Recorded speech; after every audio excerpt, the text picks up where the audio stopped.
I'm here with Mike Choi at New York Comic Con, and Mike, tell me a little bit about your background in comics and what you're currently working on. My background, I started out as an intern, like a marketing intern at Top Cow. That was my minor in college. My major was IT. I just quit my job at IBM because I wanted to do anything in comics. I didn't care. Wow. I moved from Texas to California, and it was lucky that Top Cow had an in-house studio, and I learned how to draw under Mark Silvestri and all the other guys that were at Top Cow, and 18 months of just deciding to do that and just drawing like 12 hours a day, 365 days a year. 18 months later I got the Wishblade gig, and since then I've just been drawing comics. So it's awesome doing something you love. Yeah, for sure. What's your favorite TV show and why? Right now it would probably have to be, I don't really watch TV, I don't have cable, but I watch... All time then. I watch like DVD box sets, and I have an HBO Go, so okay. After the Mountain and the Viper of Game of Thrones, okay. After just finding out little tidbits here and there, I had to catch up, so I had to get HBO Go, so I caught up, and so I really like that show, but I guess my all-time favorite show would probably be either a toss-up between Happy Endings or The Wire. Okay, and Game of Thrones is like heavily character-driven. In the projects that you've worked on, either for Top Cow or for whoever, would you say that there's a specific project that is more character-driven than other projects? Yeah, for sure, but I've been lucky enough that like most of my projects have been character-driven. Definitely the X books. X-23 for sure is probably still my favorite character because I got to work with the writers who cared about that character the most, in Chris and Craig, and that is the thing that's most interesting to me. Yeah. Like if you were to ask me like who my favorite character would be to work on, I really don't have one. It just really depends on like what the script is, and how I'm supposed to relate to the character, and how I'm supposed to like or love the character. So do you feel attached to them as you're drawing them? Oh yeah, for sure. X-23 for sure, and definitely. As the project progresses, for sure. And what do you think about New York? I love New York. I love it. I'm on the West Coast, and I just got a 1 year membership at the Museum of Modern Art. Okay. Like 3 weeks ago, I hated modern art. And we were there yesterday. Yeah, it's amazing. It's amazing. I used to hate like Picasso and Pollock and Rothko. You don't know what they're doing. It's a bunch of crap. My 5-year-old could do it, but I read that book, and this is the reason why your 5-year-old can't do this. And I totally kind of get that, and I'm starting to appreciate it, and just like it's an expression of self, and it sounds pretentious, but like I think just coming from like a background where I didn't go to art school, and I just kind of learned how to draw because I wanted to job in comics. Yeah. So I was just more fixated on like what people might want to read, what people might want to buy, and just wanting to cater to that. Yeah. And just looking at that modern art stuff, I mean, it just kind of opens your eyes in terms of what else is out there, what else you can do with your art. Yeah. And Rothko, like I'm going to quote Rothko, so like that just makes me sound like a douchebag. But he said pictures have to be miraculous, and I'm starting to get that. That's beautiful. So your art is beautiful, by the way. You're really tight. I've always thought you're really clean. Amazing stuff. Where can our listeners find more of your artwork? Just go to my Facebook site. It's facebook.com/Mike Choi Art. And also I'm working on the website, which is just MikeChoiArt.com. Okay. And on Instagram, Mike H. Choi. The H stands for danger. And Twitter, same Mike H. Choi. All right, man. Thanks a lot. I'll see you at HeroesCon next year. Thank you very much. All right, Velma here with 2 other cosplayers. We have some questions for them. So what made you want to do cosplay? Probably growing up and Halloween, always dressing up in costumes, Renaissance Fair, and then getting into anime was just the biggest thing. Always wanting to be that character that you couldn't quite be in society. And then just coming here and belonging here. It was the greatest experience. What made you choose your character? I really like Pokemon, and Umbreon is my home base in my Pokemon team. Did you make your costume? Yes. How long did it take you to make your costume? 20 minutes. 20 minutes? Actually, I have another costume at home that took me like 4 weeks. But this is probably one of my simpler ones. I only knew I was coming like last week. Oh, really? Yeah. Yeah. Where are you from? Westchester, Okay. New York. Cool. Okay. Do you cosplay in any other costumes or any other characters, or is this your only one? Yes, I do. I have Yuki from Vampire Knight, Zero from Vampire Knight, Itachi from Naruto, Umbreon, and I think that's it for now. Okay. Well, thank you very much. To yell or anything like Oh, that. okay. So it's all good. Hi, it's David from NCP, and I'm here with the esteemed Mr. Peter David. It's an absolute honour to talk to you, sir. Hi, how? Oh yeah, you said don't yell. Okay, sorry. Hi, how are you? I did say that. Yes, you I'm did. good. I'm good. Thank you very Okay. much. Thank you very much for taking the time to talk to us. It's Happy to do it. It's an honour to talk to you. Your career, this is absolutely amazing. This isn't your first New York Comic Con, right? Surely, Oh, good Lord, surely not. no. I've been to every New York Comic Con except the first one.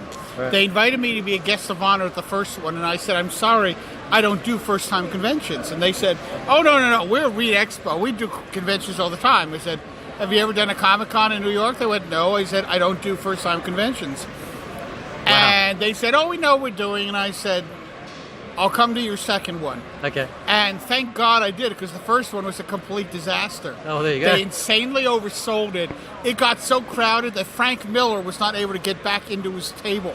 Whoa. Because he was locked out, because they went, no, we can't let any more people in. And Frank's going, I just went to the bathroom. They went, too bad. I'm Frank Miller. Yeah, right. That was insane. Yeah. But it's been much better ever since. That's awesome. Can you just tell our listeners, I mean, you don't have to tell me, but if you can tell our listeners a little bit about your careers, so some of the things you've done in comics, books, Okay. sort of stuff.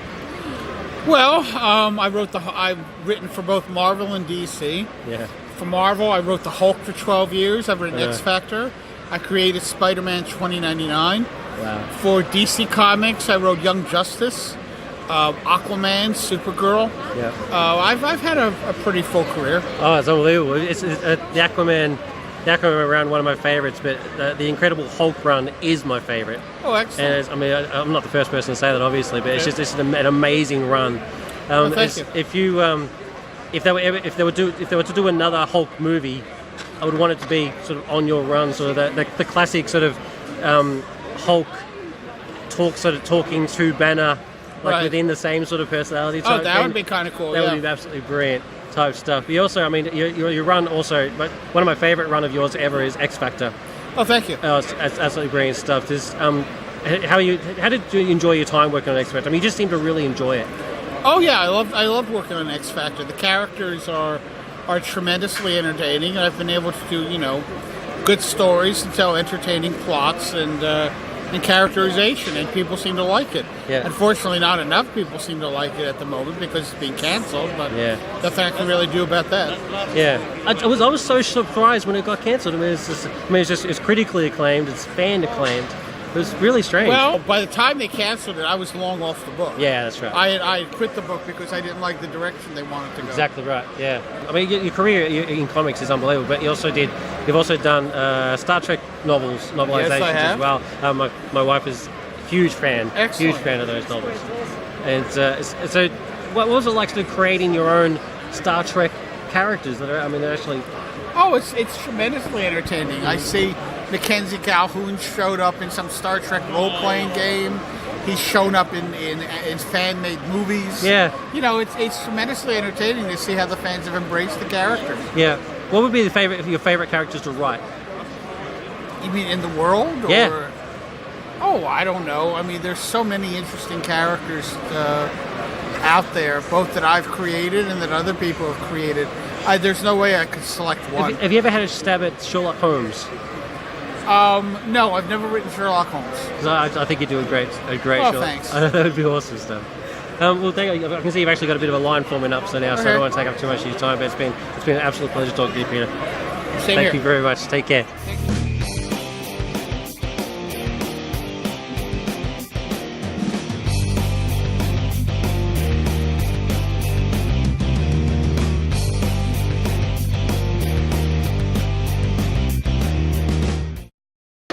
Velma here, and we have several cosplayers here. I'm just gonna let them introduce themselves and who they're cosplaying.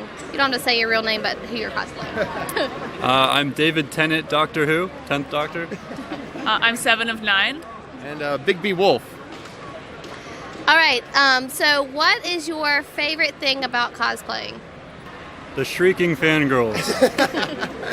I think I like, seeing the process of actually dressing up as the character on TV is kind of nice. It's kind of fun to create the items, or at least finding the parts that fit together. It's like it's almost like a scavenger hunt sometimes. Yeah, it's kind of like a mixture between, like, if you're on a budget, then it's kind of fun to try to figure out what works, Yeah. Exactly. So did y'all make your costumes, or did you buy them piece by piece? How did the process of creating your costume come up? I'm incredibly not artsy. Like on the computer, I can do anything that doesn't require fine motor skills. I can do, but so I made the shape of the eyepiece. He did the detailing of the eyepiece, and then between the combination of buying like a jumpsuit and then I got it tailored a specific way. Yeah. But yeah, I have no skill set that way, which is actually kind of inspiring because you go on the internet and you're like, how do you make a 7 of 9 costume? And everybody's like, I went to this craft store and built like this thing because I knew how to, and I don't know any of that stuff. So it is kind of fun because I know I've made a few things. I've made Bolin Cora from he's Cora very good. and He can sew, he's the main. Yeah, I mean this time I was kind of just like I wasn't even going to dress up today, but then they were, so I was like, okay. Yeah. I'll go. Tomorrow, though, it's going to be Carrot Iron Founderson, so that was fun to gather the parts for that. Yeah. Hey, what about you? It was really difficult to find the right. For some reason, this color with these lines is really difficult. Uh-huh. So I ordered one, and it was way too big, and then they've sort of cut it down, but it's still not tight enough for this character. But I still like it, so it all works out. But what that inspired y'all to want to cosplay? I mean, I think Halloween has always been my favorite holiday ever since I was a little kid. I'm definitely fall pretty hard in the geek category, which, you have a good time dressing up. And, I'm not pretending to be the character. I wouldn't say I would go that far. But, it's kind of, a little bit more interesting than, you get a chance to dress up. I mean, I did acting in high school. Yeah. It kind of brings that back sometimes. And it's always fun to, pretend. So is this your first con or like mini cons and where are y'all from? I've been to a few, so. This is my third in New York Comic Con. I've been to some other conventions, but yeah. Yeah, this is my third too. I grew up in Portland, Oregon, and they have a con called Kumori Con, which is a lot smaller but really passionate. So I just kind of got swept up into it. Very cool. Well, enjoy the con, guys, and thanks so much for the interview. Thank you.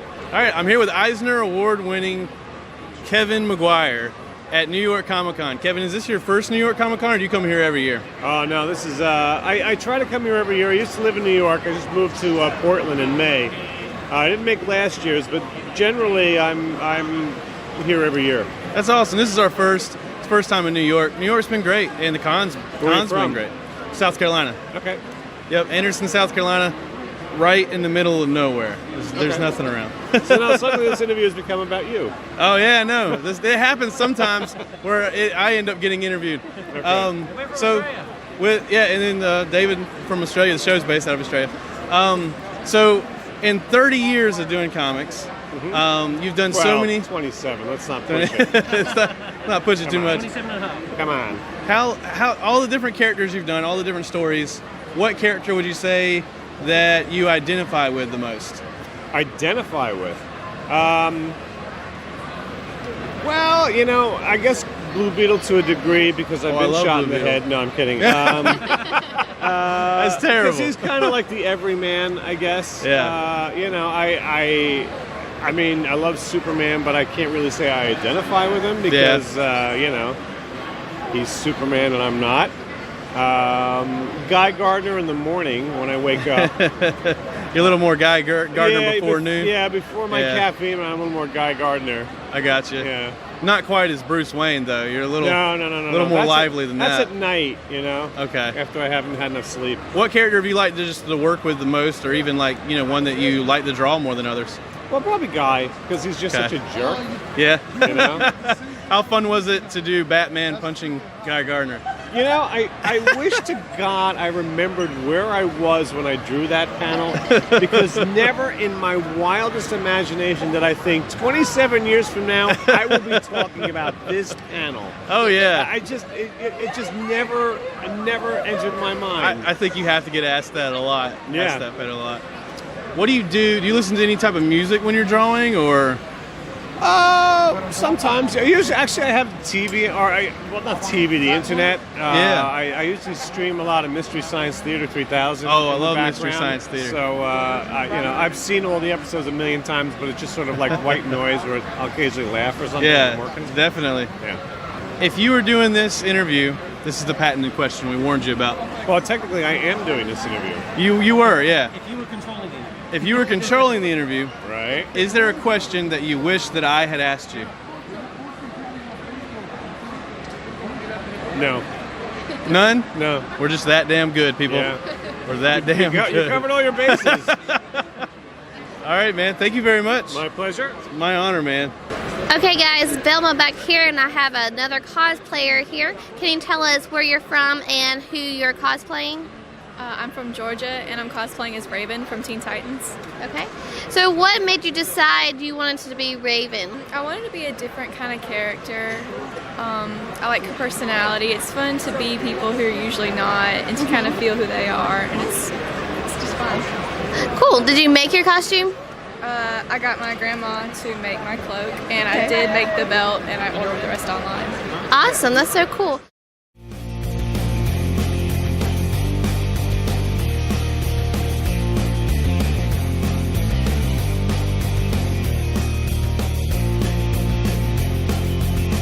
Hey, this is Dave from NCP, and I'm here with my very first video celebrity interview, Mr. Mike McCone. How you doing, Mike? I'm good. How are you? I'm doing good, man. We're in New York City. Are you jet lagged? No, I'm not actually. I've been here a couple of days. I'm pretty good. Okay, yeah. cool. It's good to see you feeling a bit better, man. The last time we interviewed, you had that really nasty head cold. Well, that's a polite way of putting it. It was coming out of me both ends. Put it that way. I didn't want to say that. I didn't want to be the one to say that. But now that you've said it, that's fine. You look pretty bad. But it was really good. It's just, it's 10. I've tracked you down. I've stalked you 10,000 miles later. Here we are. How are you enjoying it so far? I'm enjoying it. I lived in New York for 2 years when I first moved to the US. Cool. So I like the city. The convention itself is crazy. You know, you've been around now. It's huge. We haven't even been to the far end of the vendor thing yet. Yeah, this is the ginger-haired stepchild end of the convention. The real convention's going on across the way. Well, we met at Melbourne Oz Comic Con, wasn't it? It was. It was, yeah. So how would you compare the two? Oz Comic Con could fit into this venue here. It could, but you know what? This doesn't hold a candle to Oz Comic Con, to be honest. Wow, you've heard it here. It's a really nice show, and the guy who runs it is a sweetheart. But the fans and the people who work for Oz Comic Con are just fantastic. Different class altogether. Wow, that's cool. That's really nice to say. Yeah. So are you missing Oz? I do miss Oz. It's strangely enough, I was in Canada last week, and Agnes Garabowska had me hunting down Tim Tams for her in Toronto. Really? So it feels like I've never left Oz in some ways. Bo works with me on the show, and he usually Skypes in. So part of the reason to come here was to meet our crew member Bo. And actually we brought him in some Vegemite. Did you try some Vegemite when you were in Oz? I had a look at it. I didn't fancy it though. When we went through immigration. Through customs and stuff, we declared the Vegemite, and the guy said, "Look, it's not illegal to bring it in, but we do classify it as toxic waste." And I think that's fair. That's fair. I think that's fair. I eat it from since I was a child, and I can testify that is true. It explains so much. Last time we spoke, you talked about maybe doing some Judge Dredd or ABC Warriors or anything like that. Has that happened yet? It hasn't happened yet. I drew a Judge Dredd cover. Yeah. A little while ago. And, How awesome was that? It was good. I enjoyed it. And I know that IDW was set up here, so I might take a one to buy Okay. and drop some samples off. Oh, I'll check it out. I'm not dropping samples off. Oh, okay. I'm well beyond that point. I hope. That's awesome. Yeah, I'd love to. Cool. I grew up reading 2000 AD. Yeah. You know, real common. It would be mad. Yeah. Well, thank you very much for taking some more time with us, Mark. It's been awesome. It's Thanks we've for come dropping by. full circle. You needn't come all this way just for me, though. Really. Oh, look, I'll be honest with you. I didn't come all the way just for you. What do you mean? But it was a big part. Oh, all right. Thanks, Mark. Awesome, man. All right, man. Thanks for your Good time. to see you. Thanks.